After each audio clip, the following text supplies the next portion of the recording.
Bonjour et bienvenue dans le JT de la Revue Fiduciaire. Au sommaire de ce mercredi 15 juin, assigner un client dans les temps, abattement retraite et effet d'un temps partiel sans contrat écrit.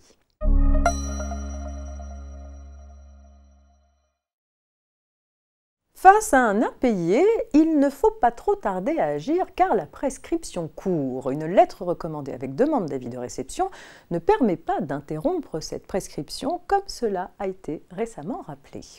Un médecin cesse à compter du 1er janvier 2011 de régler les loyers d'un matériel laser qu'il loue. Le 12 octobre 2016, le loueur finit par lui réclamer en justice la totalité des impayés. Le médecin fait valoir que les loyers dus plus de 5 ans avant l'assignation ne peuvent plus être réclamés du fait de la prescription quinquennale. Sa condamnation ne doit donc, selon lui, porter que sur les loyers impayés depuis le 12 octobre 2011.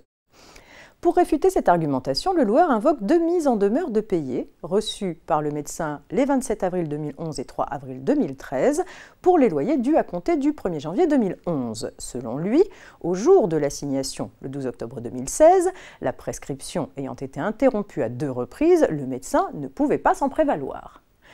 C'est le médecin qui obtient gain de cause. Une mise en demeure, même envoyée par lettre recommandée avec accusé de réception, n'interrompt pas le délai de prescription d'une action en paiement des loyers.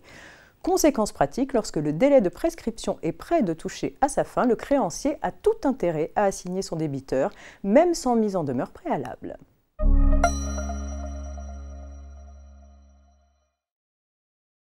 Un dirigeant de PME qui cède les titres de sa société avant de partir à la retraite peut, sous certaines conditions, bénéficier d'un abattement spécifique sur la plus-value imposable.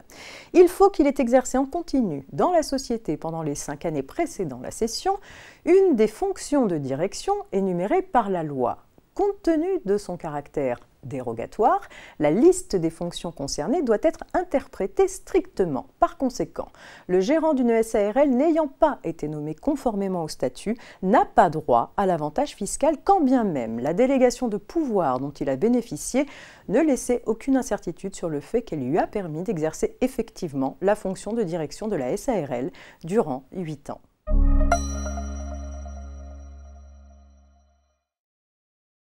Un contrat de travail à temps partiel doit être écrit et indiquer la durée du travail ainsi que sa répartition sur la semaine ou le mois. En l'absence d'écrit comportant ces mentions, l'emploi est présumé à temps complet. Mais cette présomption est une présomption simple que l'employeur peut renverser en démontrant la réalité du temps partiel. Pour autant, il doit non seulement prouver la durée exacte hebdomadaire ou mensuelle de travail convenu, mais aussi que le salarié n'était pas dans l'impossibilité de prévoir à quel rythme il devait travailler et qu'il n'avait pas à se tenir constamment à sa disposition. Sans cette preuve, il n'y a pas d'échappatoire, comme a pu encore le rappeler la Cour de cassation dans une décision du 25 mai 2022. C'est la fin de ce JT. Je vous souhaite une agréable journée. On se retrouve demain pour la suite de l'actualité juridique.